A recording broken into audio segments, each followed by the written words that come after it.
What does it mean to be cheerful? What does it mean to be charitable, especially when we are suffering?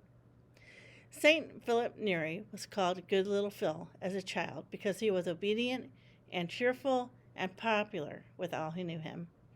He once stated, "Cheerfulness strengthens the heart and makes us persevere in a good life. Therefore, the servant of God ought always to be in good spirits."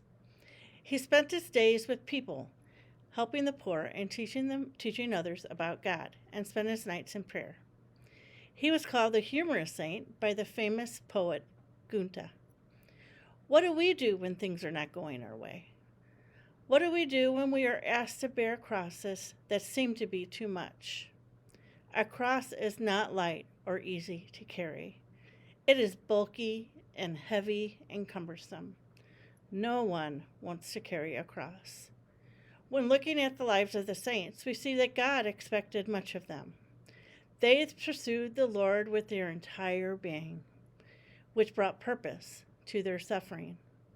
They followed God's plan because it brought fulfillment. It brought them closer to God's heart. So as we look at these 40 days of Lent, let us ask God to help us be cheerful and charitable to our neighbor, even though we may be suffering. Let us take God's heart out to others in order to make their day a little brighter. How can we do this?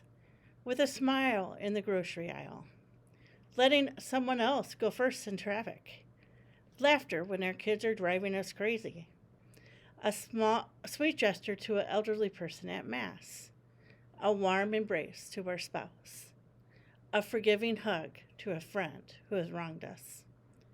Father Dave stresses to students at every opportunity to greet others with a hello and a smile, to look them in the eye and be cheerful. Spend time greeting people you pass, for you never know what other people are going through. See you all next week.